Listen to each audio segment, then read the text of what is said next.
Baik, Assalamualaikum warahmatullahi wabarakatuh. Kenalkan, nama saya Regi Prasetya. Saya merupakan CGP Angkatan 10 dari SDN Karangsambung 3. Selamat pagi Bapak Dadan Rohdiana SPD. Selamat pagi Pak. Ya, bagaimana Bapak kabarnya, sehat Pak? Alhamdulillah sehat. Ya. Bapak, mohon maaf sebelumnya saya mengganggu dan meminta waktu Bapak karena kebetulan saya lagi ada tugas ini Pak ya. Baik Bapak, alhamdulillah Bapak dalam keadaan sehat ya. Lalu gini Bapak, saya ini ada tugas terkait dengan tugas calon guru penggerak, yang dimana saya ini harus bertanya gitu kepada Bapak Kepala Sekolah gitu, yang kebetulan sudah menyelesaikan pendidikan guru penggeraknya juga ya Pak ya. Bapak sudah ya angkatan berapa Bapak? Angkatan 6, Masya Allah sekali. Nah, di sini Bapak kita akan membahas terkait dilema etika dan rujukan moral. Nah, kalau boleh tahu sebelumnya Bapak mengemban tugas sebagai kepala sekolah sudah berapa tahun? Ini tahun kedua Pak, baru 1 tahun. Nah, dalam tahun kedua ini apakah ada permasalahan-permasalahan yang Jadi dihadapi Pak? selama 1 tahun itu memang konteks permasalahannya sangat kompleks gitu. Tapi kita pilih apakah itu permasalahannya yang memang harus diselesaikan oleh kepala sekolah ataupun bisa diselesaikan oleh guru. Jadi, ada beberapa permasalahan yang dialami. Karena setiap permasalahan itu terkadang sifatnya dinamis ya Pak. Iya. Nah, di sini yang ingin saya tanyakan, bagaimana biasanya Bapak mengenali situasi yang dapat dianggap sebagai dilema etika atau bujukan moral dalam konteks permasalahan yang ada di sekolah? Jadi ketika saya mengidentifikasi permasalahan itu, jadi dari awal konteksnya saya pelajari terlebih dahulu, saya gali informasi permasalahannya itu, duduk persoalannya seperti apa gitu. Jadi ketika kita mau menentukan apakah itu masuknya kasus dilema etika ataupun di luar kasus tersebut, ya kita identifikasi permasalahannya, kemudian si konflik antara guru dengan guru, siswa dengan siswa, ataupun dengan faktor-faktor yang lainnya. Karena dalam setiap permasalahan itu harus dikualifikasikan terlebih dahulu ya. Karena pasti ada treatment dan penyelesaian yang berbeda ya Pak. Betul. Nah, di sini biasanya Bapak mengambil keputusannya itu dihadapkan pada kasus yang bagaimana pada dalam dua kepentingan ini. Jadi ketika saya menjalankan pengambilan keputusan yang memang toh itu harus saya putuskan, harus saya selesaikan. Jadi saya di samping tadi yang sudah sebutkan di awal, selain identifikasi pun saya melakukan pendekatan yang persuasif gitu kepada orang-orang yang memang itu merupakan kejadiannya gitu. Jadi di samping itu kemudian saya melaksanakan musyawarah kecil, mencari referensi-referensi yang lain gitu. Itu satu keputusan yang memang harus saya putuskan, yang memiliki satu nilai-nilai kebajikan. Jadi tetap ya Pak ya, tolak ukur akhirnya adalah nilai-nilai kebajikan itu sendiri ya Pak. Nah, apakah di sini Bapak memiliki langkah-langkah atau prosedur khusus yang Bapak ikuti dalam mengambil keputusan dilema etika ini Pak? Ya, jadi memang ketika kita dihadapkan dengan satu permasalahan, satu kasus, tentunya kita harus harus dituntut gitu, dituntut jeli, dituntut memang teliti mengidentifikasi kasus tersebut dan dituntut secepat kilat menyelesaikan permasalahan atau kasus tersebut gitu. Jadi langkah-langkahnya itu ya pertama kita identifikasi terlebih dahulu gitu kan, terlebih dahulu identifikasi kasus yang terjadinya seperti apa. Setelah kita identifikasi, ya kita analisis, kita pilah-pilah lah kasusnya, kemudian kita pikirkan secara matang keputusan apa yang harus kita ambil supaya memang keputusan itu terbaik gitu. Jadi tidak ada dampak negatif yang timbul akibat keputusan yang kita ambil. Itu tidak menimbulkan sebuah kesenjangan juga ya Pak ya, dalam hasil akhirnya. Nah, lalu menurut Bapak ini keputusan yang efektif itu seperti apa dalam penyelesaian masalah dilema etika di sekolah ini? Lalu apakah Bapak memiliki suatu pendekatan yang khusus yang Bapak anggap itu sebuah keberhasilan gitu? Ya, jadi ketika keputusan kita dianggap efektif itu memang hasil dari proses gitu kan, hasil dari semua proses yang kita laksanakan, yang memang tujuan kita itu berarti satu kepada keputusan yang memang benar-benar harus efektif gitu. Keputusan yang efektif itu kita bisa nilai itu ketika memang keputusan yang kita putuskan itu bisa diterima dan bisa dijalankan oleh semua pihak gitu. Semua pihak dalam artian yang memang terlibat di dalam kasus tersebut gitu. Jadi dianggap efektif itu ketika memang keputusan kita sudah mereka jalankan dan sudah diterima dengan lapang dada tentunya gitu, tanpa terpaksa seperti itu. Menjadi suatu solusi yang bijak ya, gitu. Nah, lalu di sini Pak, apa yang menjadi tantangan utama Bapak dalam mengambil keputusan yang diharapkan dalam delima etika ini Pak? Ya, jadi ada beberapa, memanglah ketika kita di lingkup kehidupan, di lingkup pekerjaan itu pasti memiliki berbagai macam tantangan gitu. Berupa ada tantangan yang memang dari internal lah, dari diri kita pribadi, kemudian dari eksternal dari orang lain. Nah, saya selalu membuka diri gitu, tidak menutup diri, selalu membuka diri karena memang kita itu makhluk sosial, jadi tidak bisa kita berdiri sendiri gitu. Dalam artian ketika kita memang keterbatasan kemampuan, dalam artian itu berarti kita harus mencari referensi, mencari masukan dari orang-orang terdekat yang berkompeten dan memang dalam ranahnya gitu. Jadi ketika tantangan itu ya kita harus hadapi dengan disikapi dengan berbagai hal gitu ya. Pertama memang kita harus buka-buka referensi tentang kasus-kasus delima etika dan penyelesaiannya. Kemudian kita pun harus sharing-sharing dengan orang-orang, dan pada akhirnya pun ketika kita sudah memiliki referensi, sudah memiliki sharingan dari hasil sharing dari orang lain itu, ya kita harus putuskan kasus tersebut. Sehingga menjadi suatu kesimpulan yang bermanfaat. Ya, bermanfaat bagi penerima keputusan tadi. Nah, apakah di sini juga Bapak memiliki jadwal tertentu atau tata kelola tertentu dalam menyelesaikan kasus delima etika ini?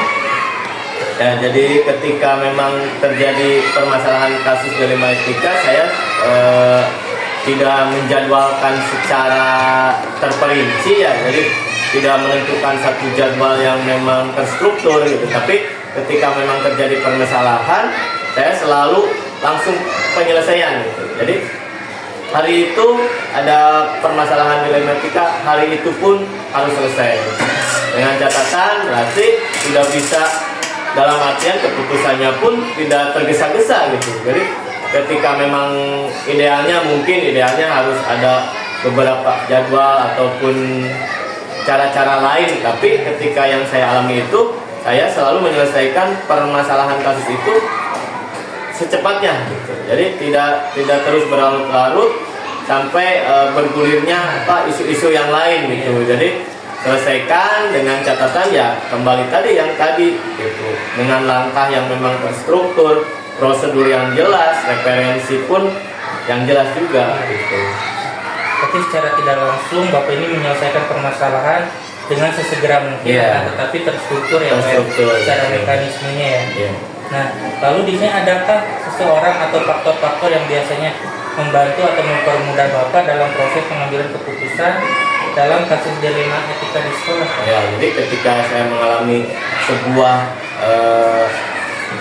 dilema etika permasalahan di sekolah itu, karena kan memang di usia saya yang mungkin masih di bawah 40 ya, ketika menjadi pemimpin itu kita harus selalu bertanya, mengambil pengalaman dari orang lain gitu kan. Jadi di sekolah pun saya ada beberapa 3 orang guru yang memang saya petik pengalamannya ketika mengalami kasus seperti itu. Jadi tapi pada hakikatnya memang keputusan berada di tangan kepala sekolah gitu kan, berada di tangan saya gitu kan, yang pengambil keputusan. Selain dengan guru pun saya selalu berkoordinasi, minta referensinya kepada pengawas pembina ataupun yang bisalah beberapa orang yang berkompeten di bidang pendidikan. Seperti itu. Baik Bapak, mantap sekali berarti pengalaman Bapak selain menjadi kepala sekolah yang masih muda, Bapak juga tidak menutup diri gitu, karena kan terkadang sifat muda kita ini menjadi bumerang juga, terkadang jadi egosentris kita yang tinggi. Akan tetapi di sini Bapak benar-benar menganut nilai-nilai kebajikan apa yang sudah diajarkan dalam pendidikan guru penggerak ini ya. Selanjutnya Bapak dari pengalaman Bapak yang sudah menghadapi permasalahan dilema etika ini, apa pembelajaran utama yang telah Bapak peroleh? Lalu bagaimana pengalaman ini bisa mempengaruhi Bapak dalam mengambil keputusan di masa depan? Ya, jadi dari penyelesaian permasalahan yang terjadi khususnya di sekolah saya gitu kan, beberapa saya ambil pembelajarannya gitu kan, pengalaman yang terjadi ketika saya mengambil keputusan itu, ya pada intinya kita tidak boleh menutup diri, kemudian kita pun harus memiliki satu kualitas dalam artian kualitas di sini ketika memang kita tidak tahu, pertama kita jangan menunjukkan ketidakmampuan kita. Jadi cari referensi yang sebanyak-banyaknya gitu kan, yang seakuratnya, kemudian bermusyawarahlah dengan memang yang orang-orang yang pernah mengalami dari pengalaman-pengalaman mereka, karena memang permasalahan itu tidak bisa diselesaikan dengan ego kita sendiri. Jadi keputusan yang harus kita ambil itu memang harus bisa dirasakan dampaknya oleh semua gitu. Jadi tidak boleh kita mengambil keputusan itu berdasarkan ego. Jadi pembelajaran yang saya petik di sini yaitu pertama, selesaikan permasalahan itu secepat mungkin. Jadi jangan menunda satu permasalahan. Jadi ketika memang kita menunda permasalahan berlarut-larut itu, pertama jelas akan menjadi beban pikiran bagi kita, gitu kan? Karena ketika kita berpikir sudah tidak banyak permasalahan, yakinlah kondisi badan ataupun kondisi mood kita pun akan berkurang. Jadi saya mengambil petikan pertama yang saya ambil itu, ketika ada permasalahan saya harus memutuskan permasalahan tersebut dengan cepat. Dengan cepat pun bukan berarti tergesa-gesa gitu, tapi harus ada prosedur dan langkah-langkah yang memang terstruktur sesuai dengan acuan dan peraturan yang memang ada referensi yang jelas gitu.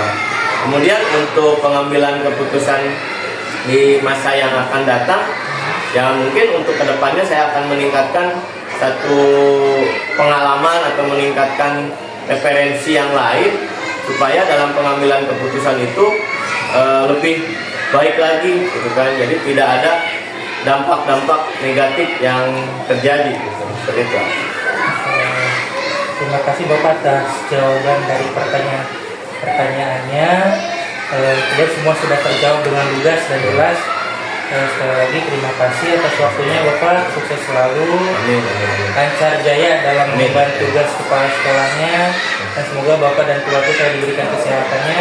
Mungkin itu saja saya cukupkan Bapak. Akhir kata, assalamualaikum warahmatullahi wabarakatuh. Ini tulisannya kan? Ya. Baik, assalamualaikum warahmatullahi wabarakatuh. Waalaikumsalam warahmatullahi wabarakatuh. Perkenalkan, nama saya Regi Prasetya. Saya CGP Angkatan 10 dari Kabupaten Majalengka.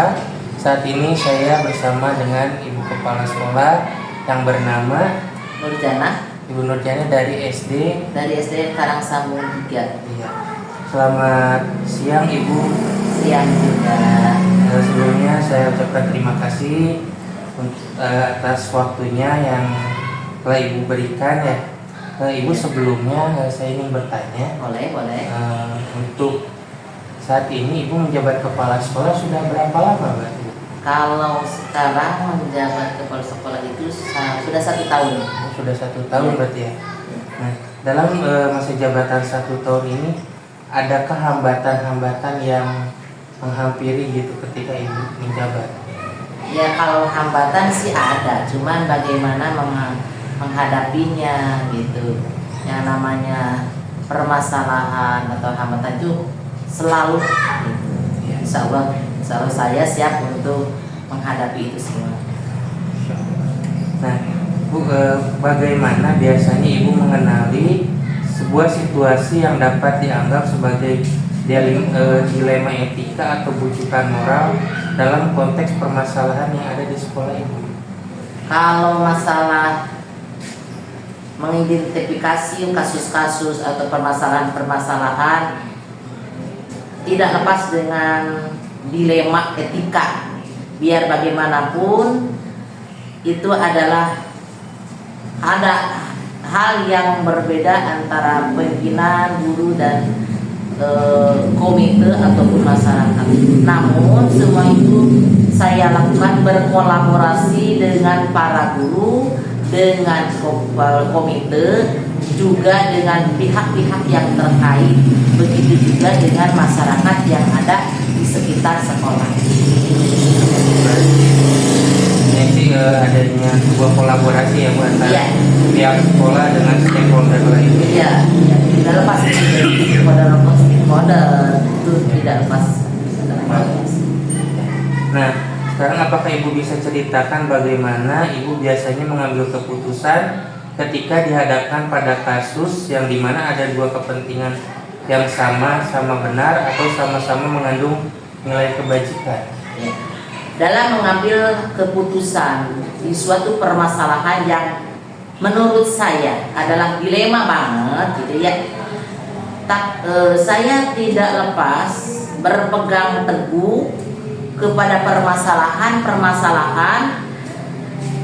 yang benar, permasalahan yang benar, yang tapi tidak lepas berpegang teguh itu kepada peraturan yang disepakati oleh sekolah, oleh komite, oleh ruang lingkup keseluruhan itu untuk sekolah.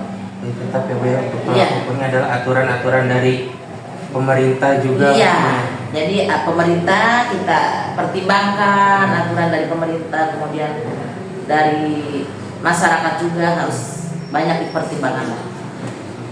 Nah, apakah Ibu memiliki langkah-langkah atau prosedur khusus yang Ibu ikuti dalam pengambilan keputusan dilema etika ini Bu? Bagaimana prosesnya biasanya? Kalau dalam pengambilan langkah-langkah,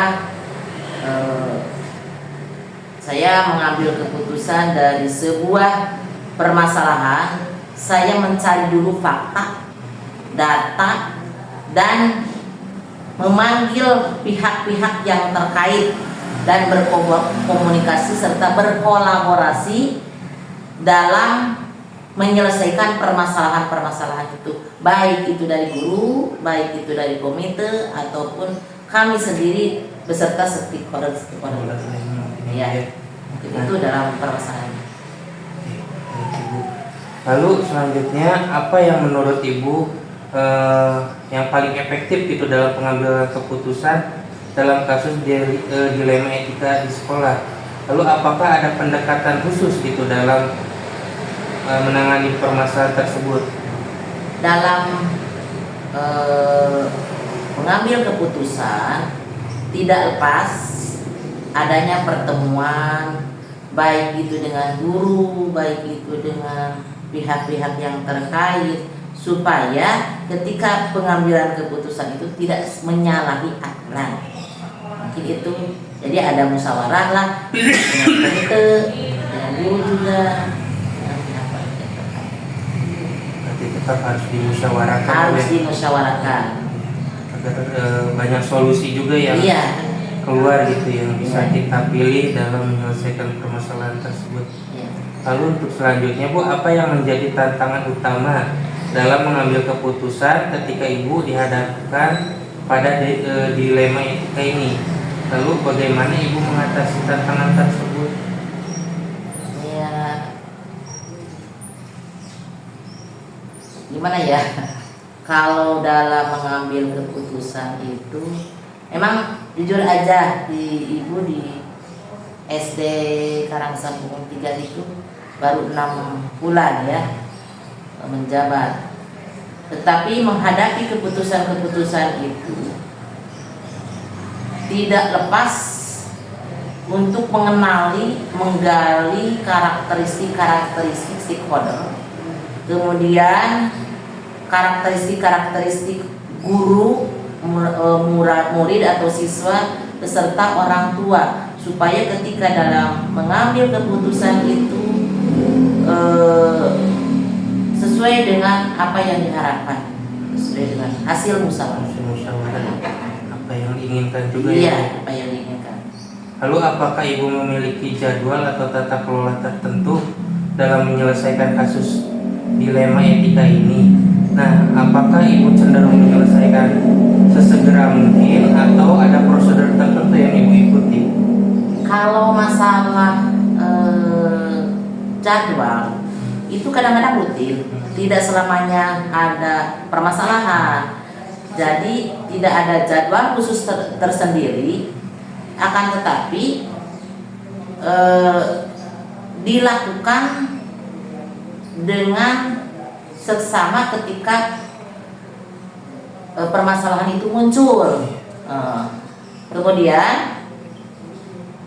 dalam menangani permasalahan, saya pribadi insya Allah akan sesegera mungkin supaya permasalahan itu cepat selesai. Mungkin itu. Biar tidak menjadi bola liar ya Bu ya.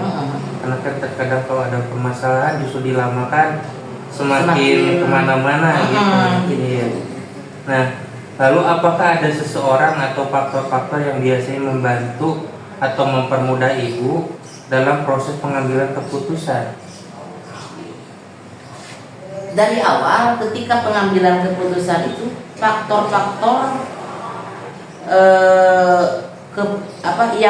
yang ibu ambil itu adalah hasil dari koordinasi, hasil dari komunikasi yang terdiri dari komite, terdiri dari orang tua, juga guru, tidak lepas dari guru itu, supaya permasalahan itu yang diambil oleh kami, yang oleh saya pribadi tidak menyalahi gitu. Jadi tidak lepas lah, dari awal juga tetap ada koordinasi dan komunikasi. Karena penting sekali ya Bu ya yang namanya komunikasi, koordinasi. Iya. Baik dari atas sampai ke bawah. Ke bawah, iya. Nah, dari pengalaman ibu tadi dalam menghadapi dilema etika, apa pembelajaran utama yang telah ibu peroleh? Lalu bagaimana pengalaman yang ingin mempengaruhi pendekatan ibu dalam mengambil keputusan di masa depan? Pembelajaran yang akan saya dapatkan dalam pengambilan keputusan itu pentingnya komunikasi. Jadi komunikasi yang harus dititik berangatnya, komunikasi dan koordinasi dari pihak-pihak yang terkait, baik itu atasan stakeholder, baik itu rekan kerja, mitra kerja kita, mitra kerja sekolah yaitu komite, ataupun dengan guru-guru, itu yang harus dititik berangan. Itu berarti untuknya seperti pengawas, Iya juga ya seperti itu ya Bu ya. K3S. Jadi untuk landasan pengambilan keputusan juga mungkin berpengaruh. Berpengaruh ya. Baik Ibu. Mungkin cukup Ibu untuk pertanyaannya. Saya ucapkan terima kasih atas waktunya. Kata dari saya, wassalamualaikum warahmatullahi wabarakatuh. Waalaikumsalam warahmatullahi wabarakatuh.